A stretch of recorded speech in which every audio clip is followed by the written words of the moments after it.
Hello everyone, welcome back to another exciting exercise on chapter forest. Chapter understanding के बाद exercise बहुत important है practice करना क्योंकि उससे हमें पता चलता है हमें concepts कितने clearly समझ आए हैं. So let's start with the exercise on the chapter forest. Here we go. So सबसे पहले as usual we always start with short answer questions क्योंकि इससे हमारा confidence build होता है.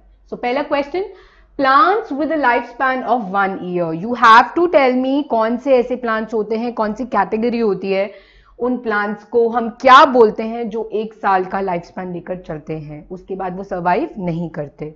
So any guesses? The correct answer is annual. नाम से पता चलता है ना, हम एनुअल बोलते हैं. एनुअली जो भी चीज एनुअली होती है वो फॉर एन ईयर होती है.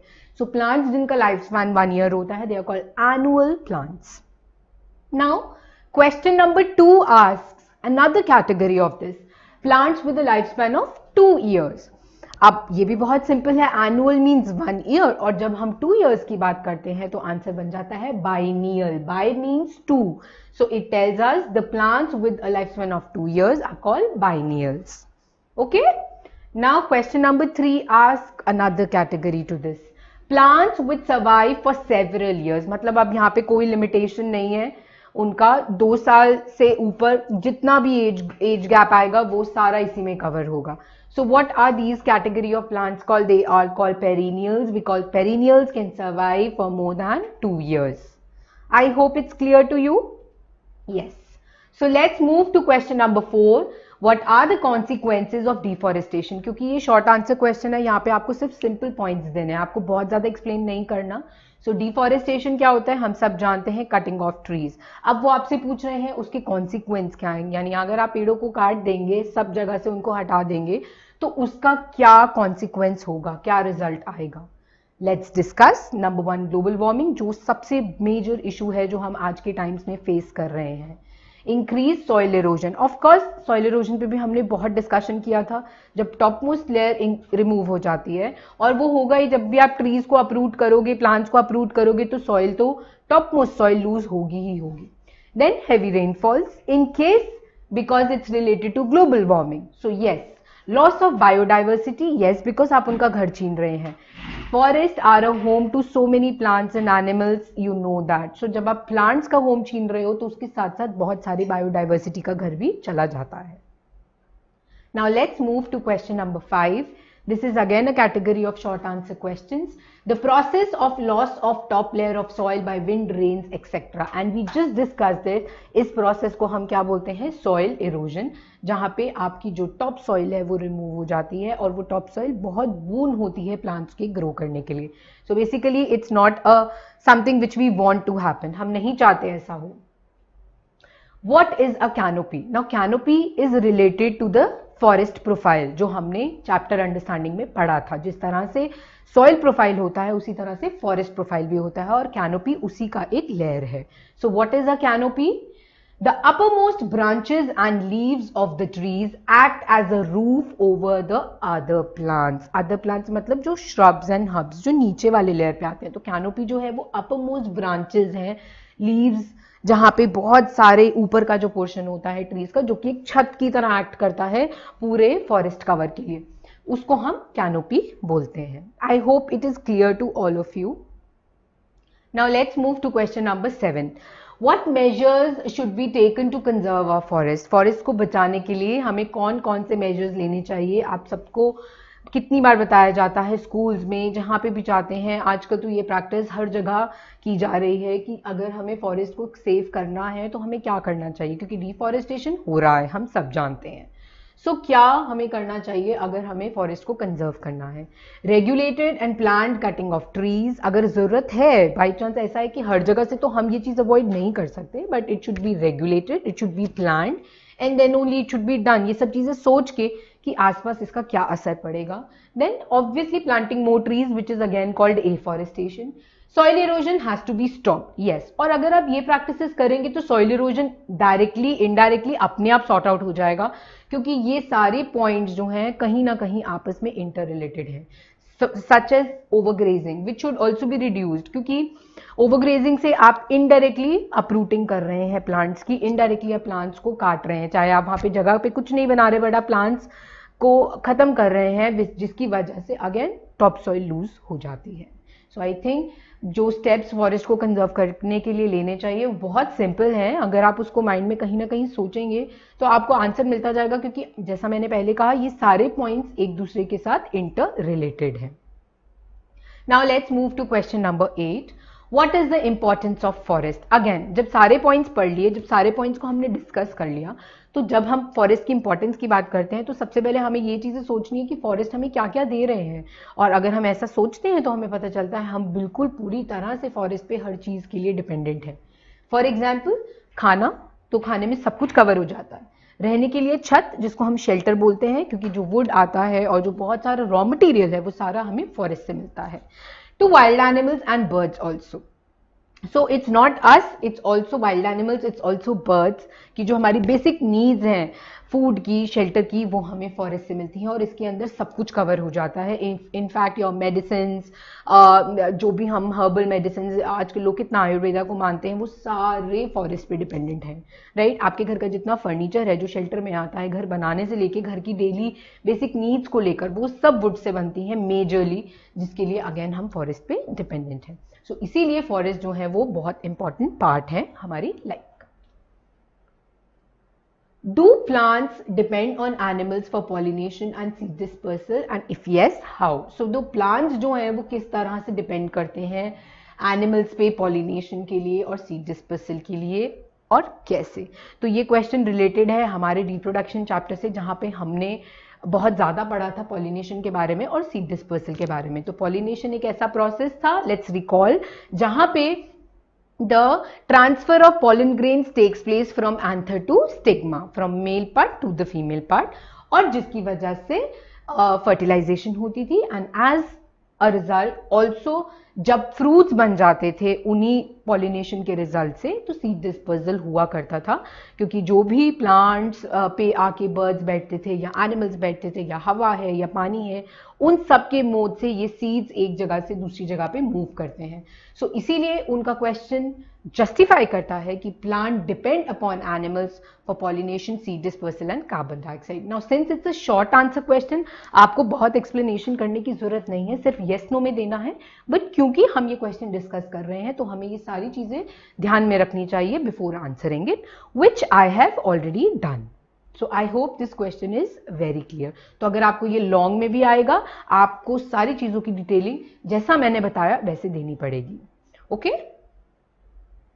What do you understand by recycling of nutrients? नाम से बहुत कुछ पता चल रहा है। Recycle of nutrients मतलब हम न्यूट्रिएंट्स को कहीं ना कहीं दोबारा से रिसाइकलिंग कर रहे हैं। रिसाइकलिंग के बारे में आजकल हम बहुत पढ़ते हैं, क्योंकि हम बात करते हैं जहाँ पे बायोडिग्रेडेबल वेस्ट की, तो यहाँ पे तो वो बात कर रहे हैं न्यूट्रिएंट्स को रिसाइकल करने की। और अगर आपने फॉरेस्ट चैप्टर में पढ़ा था, हमने ये चीज़ पढ़ी थी कि सबसे बढ़िया जो न्यूट्रिएंट है जो रिसाइकल होता है वो होता है हमारी soil, right? In the process, the minerals and the nutrients in the soil is recycled back into the production of crops, क्योंकि soil से ही crops बनती हैं, soil से ही सब कुछ सारी planting होती है। और at the end of the day, it's very important, जिस soil से हमने ये सारा process शुरू किया था, वो सारे nutrients घूम फिर के वापस soil में आए, क्योंकि दोबारा से हम एक layer of crops उगाएंगे, प्लांट्स उगाएंगे, जहां पर दोबारा से हमें सॉइल का न्यूट्रिशन जो है वो बना के रखना पड़ेगा।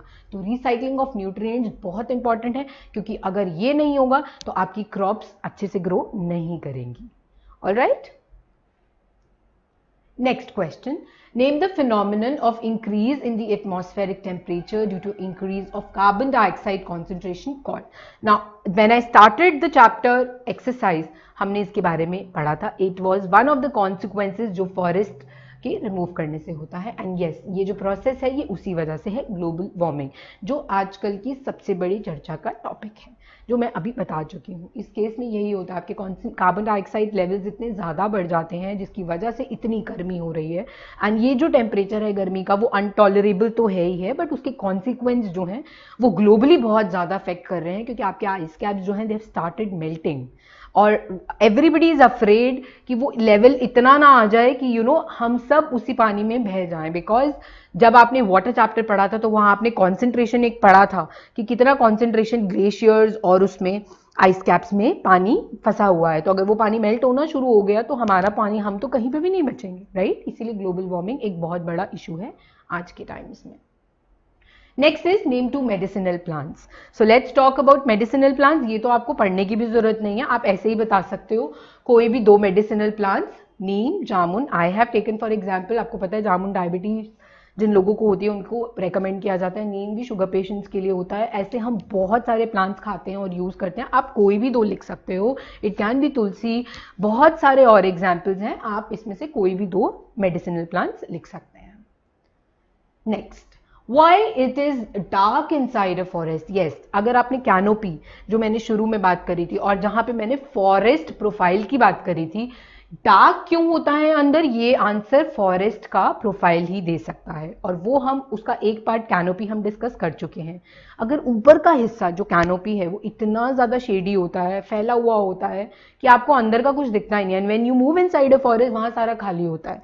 ऐसा क्यों? क्योंकि जब हमने फॉरेस्ट प्रोफाइल पढ़ा था तो हमने ये पढ़ा था कि हर्ब्स और श्रब्स तो बहुत नीचे की लेयर्स में होते हैं, क्योंकि वो हर्ब्स और श्रब्स बहुत छोटे प्लांट्स हैं, और ट्रीज जो होते हैं वो बहुत लंबे होते हैं। तो जो ट्रीज के ऊपर का रीजन होता है जिसको आप कैनोपी बोलते हो, वो सारा ऊपर का एरिया कवर कर लेता है, and the sunlight is unable to enter the forest due to dense trees and the canopy leaves, जिसकी वजह से सनलाइट अंदर एंटर कर ही नहीं पाती है। थिकनेस ऑफ कैनोपी, लीव्स की वजह से, and as a result forest बहुत डार्क अपीयर करते हैं अंदर से। Okay, very simple. Now let's take question number 14।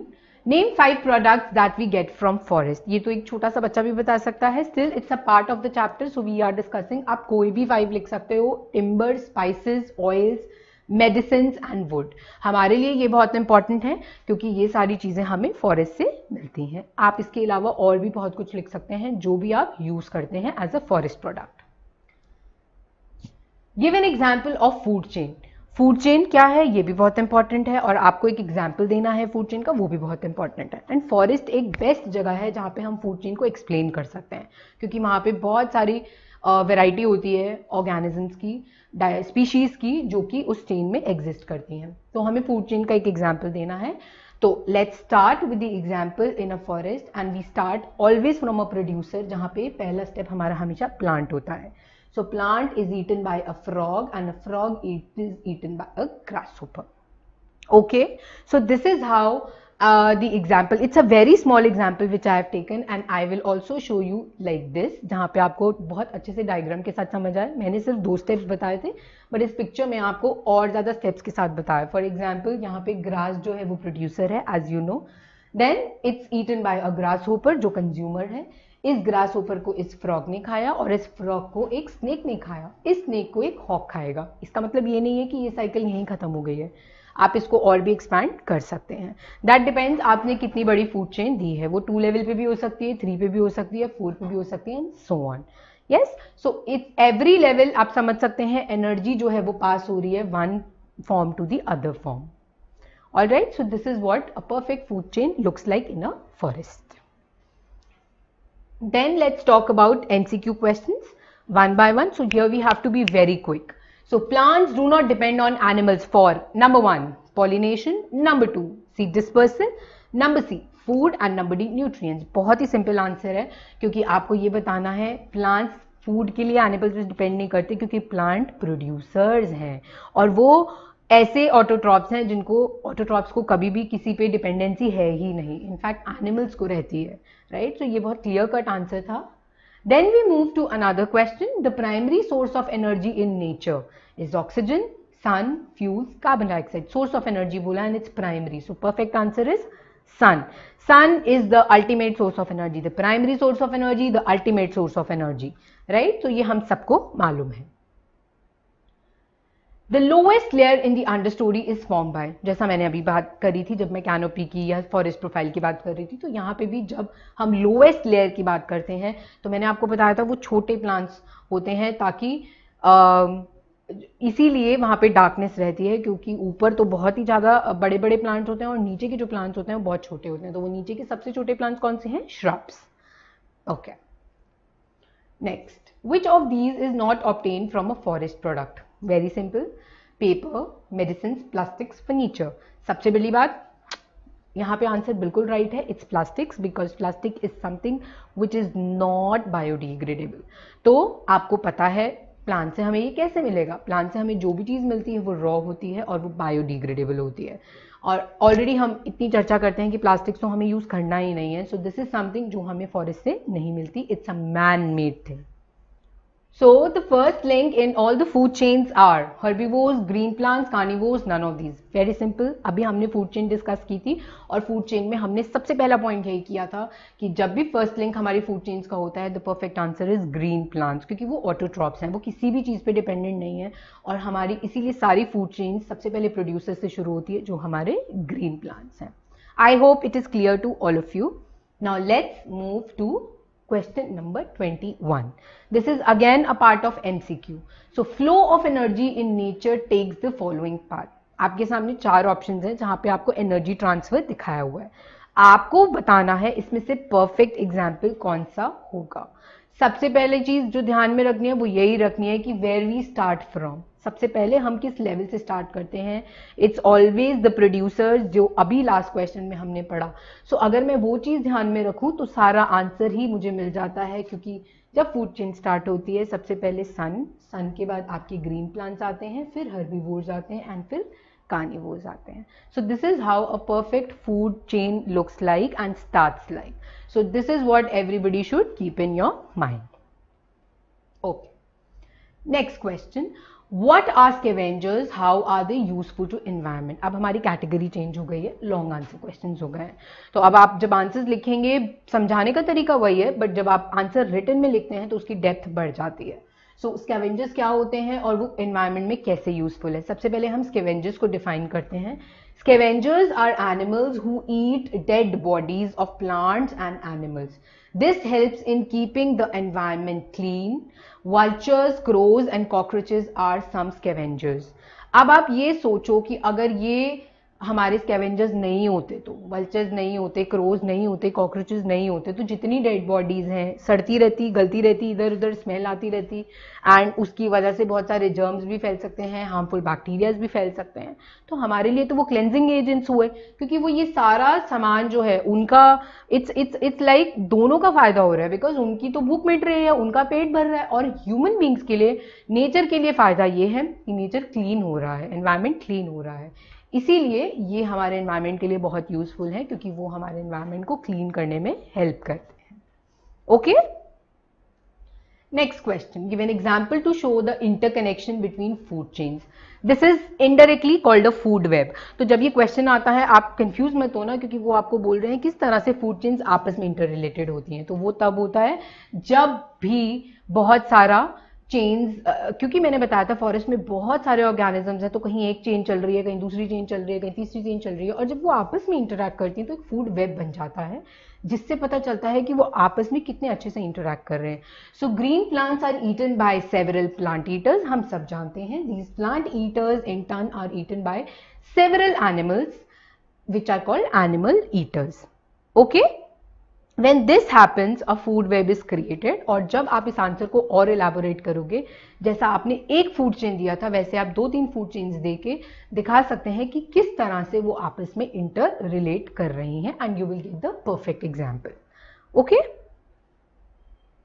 Next question, what is afforestation? Again it's a long answer question. Afforestation का मतलब ही यही होता है जहां पे हम डिफॉरेस्टेशन का उल्टा करते हैं। इसका मतलब हम क्या कर रहे हैं, बहुत सारे प्लांट्स को ग्रो कर रहे हैं। It is the process of renewing a forest by planting more trees. However the process is slow because new saplings take several years to grow. ये बहुत सीधी सी बात है, पौधे को उगने में बहुत टाइम लगता है, लेकिन जब वो होता है इट इज वर्थ एवरीथिंग, क्योंकि हमारे लिए एक पौधे का उगना बहुत सारी चीज़ों को ठीक करने के बराबर है। आपकी जितनी प्रॉब्लम्स हैं जो हमने शुरू में पढ़ी थी, जो कॉन्सिक्वेंसेस हमने डिस्कस किए थे, वो सब अपने आप सॉर्ट आउट हो जाएंगे। तो हम सब ये क्यों सोचें कि उसको इतने साल लगेंगे। सब अगर एक भी प्लांट, एक भी ट्री एक महीने में किसी अच्छे दिन पे अगर उगाना शुरू कर देंगे, आपके नेचर में अपने आप ट्रीज का जितना कमी है वो सारा खत्म हो जाएगा। एंड जितने हमारे प्रॉब्लम्स ग्लोबली हम फेस कर रहे हैं क्लाइमेट से related, they all will be solve. So everybody should believe in afforestation and try to plant as many trees as you can. Next, how plants are useful to animals and animals are useful to plants. So basically आपको यहाँ पे relationship बताना है कि दोनों का आपस में क्या relationship है और क्या वो एक दूसरे पे dependent हैं और फायदा करते हैं कि नहीं. So this question be asked in many ways. So plants are useful to animals क्योंकि plants provide oxygen and food to animals. Plants also provide shelter to some animals. So animals के लिए ऐसा नहीं है कि सारा कुछ वो प्लांट से ही ले रहे हैं, प्लांट्स को भी बहुत सारे बेसिक नीड्स हैं। सबसे पहले ब्रीदिंग, जो ऑक्सीजन चाहिए वो उनको एनिमल से मिलती है। प्लांट्स का जो खाना है, पॉलिनेशन है जो हमने डिस्कस किया था, वो भी एनिमल्स पे डिपेंडेंट रहता है। And on top of that उन्हें रहने के लिए जो शेल्टर है वो भी एनिमल्स से मिलता है। देन उल्टी बात करें, एनिमल्स को क्या यूजफुलनेस है प्लांट से? Animals help plants in pollination and seed dispersal, जो मैंने अभी बताया। Dead animals add nutrients to the soil, जो हमने रिसाइकलिंग ऑफ न्यूट्रिएंट्स में पढ़ा था, and provide minerals for plant growth. So both are very important to each other. एक का काम दूसरा करता है, तो यहाँ पे dependency, both are incomplete without each other, right. So इसीलिए दोनों एक दूसरे के ऊपर डिपेंडेंट है। Next, how nature maintains a balance between living things. Again ये क्वेश्चन भी कहीं ना कहीं पुराने क्वेश्चन से रिलेटेड है, but yes, question framing, question पूछने का तरीका अलग है। तो जब हम लिविंग बींग्स की बात करते हैं, हम सबसे पहले एक फूड चेन उठाते हैं। Suppose there are no eagles in a community, so in the absence of eagles the population of snakes will increase.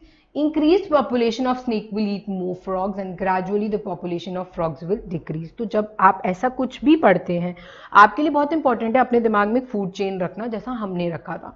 तो अगर उसमें से एक भी चीज को हम हटा दें, जैसा हमने बताया कि अगर हम ईगल्स को ही रिमूव कर देंगे, तो आप सोचोगे ईगल्स अगर नहीं होंगे तो ईगल्स क्या खाते हैं? स्नेक्स। स्नेक्स की पॉपुलेशन बढ़ जाएगी। यस, और स्नेक्स जिनको खाते हैं उसका क्या होगा? फ्रॉग्स, वो तो खत्म ही हो जाएंगे। और इतने सारे स्नेक्स यही हंगर से, बिना भूख लगने से, हंगर से ही मर जाएंगे और उनकी पॉपुलेशन खत्म हो जाएगी।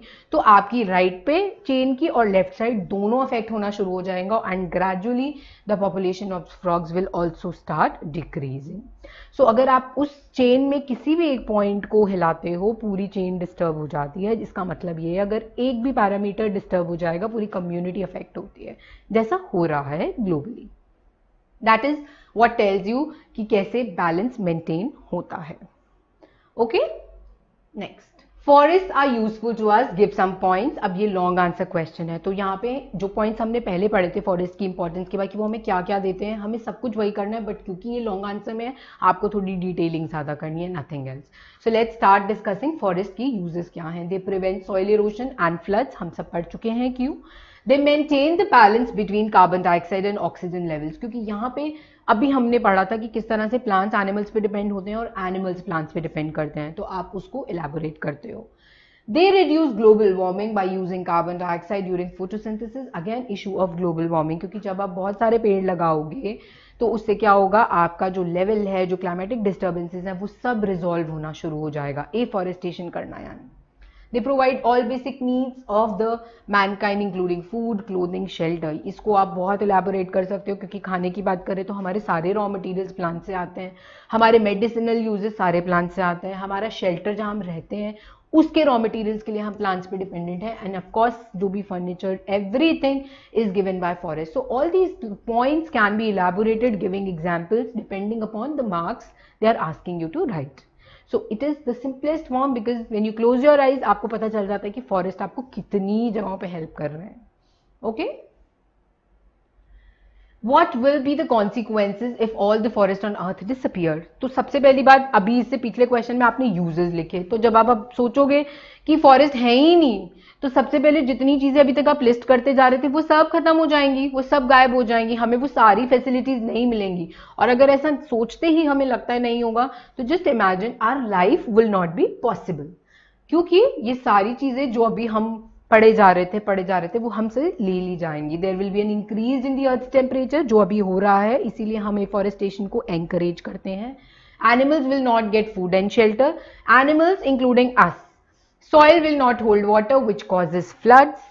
There will be no purification of air, क्योंकि रेन्स बिल्कुल नहीं होंगी तो हवा साफ हो ही नहीं सकती. अभी भी हम यही करते हैं ना, पोल्यूशन कम करने के लिए भी प्लांट्स लगाना बहुत बड़ा मेजर है. There will be no recycling of nutrients, yes, because क्योंकि रिसाइकलिंग कैसे होगी, क्योंकि प्लांट्स लग ही नहीं रहे. सॉइल जो है उसकी क्वालिटी इतनी पुअर हो गई है क्योंकि there are no forest, right. तो सॉइल की quality day by day poor होती जाएगी एंड एज अ रिजल्ट हम लोग जो है बहुत ही हेल्पलेस हो जाएंगे and we will not be able to survive, right. Next, we will talk about fill in the blanks, and the first is forests are called green lungs because they supply dash to the atmosphere. बहुत ही simple answer है, oxygen supply करते हैं इसीलिए उनको green lungs बोला जाता है, क्योंकि हमारे सांस लेने के लिए ऑक्सीजन बहुत ज्यादा जरूरी है. Next question is 30. Forest help in cloud formation as they release dash in the air. तो यहाँ पे हम क्लाउड फॉर्मेशन की बात कर रहे हैं क्योंकि ऐसी कौन सी चीज है जो फॉरेस्ट रिलीज करते हैं एयर में और वो हेल्प करती है क्लाउड फॉर्मेशन में, और the answer is water vapour. हमने वाटर साइकिल पढ़ा था ना जिसमें हमने ये पढ़ा था. Yes, so the correct answer is water vapour. Carnivores are dash consumers as they feed on herbivores. So carnivores को हम क्या consumers बोलेंगे, क्योंकि वो herbivores पे करते हैं, they are secondary consumers, क्योंकि उनका लेवल हमेशा सेकेंड पे आता है, इसीलिए उनको सेकेंडरी कंज्यूमर्स बोला जाता है. सबसे पहले हर्बीवोर्स होते हैं, फिर हम कार्निवोर्स लगाते हैं, इसीलिए हम उनको सेकेंडरी कंज्यूमर्स बोलते हैं as they feed on herbivores.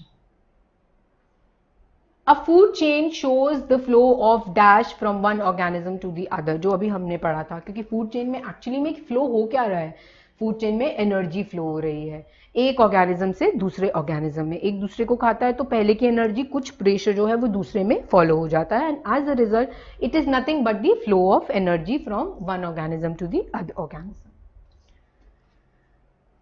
A food web is made up of dash connected food chain. जैसा मैंने बोला, इसकी कोई लिमिट नहीं है कि फूड चेन में, उसमें आप सिर्फ लिख सकते हैं several food chains are connected together जो फूड वेब बनाती हैं. There is no perfect counting कि 2 ही हो सकते हैं, 3 ही हो सकते हैं. It can be n number. एक फॉरेस्ट में n number of food chains चल रहे होते हैं जिसको हम इकट्ठे पढ़ें तो they are called food web. So I hope आपको ये चैप्टर अच्छे से समझ आया, रिविजन हुई, अच्छी लगी और आपके जितने डाउट्स थे वो सब क्लियर हुए. So all the best for your exam. Study hard.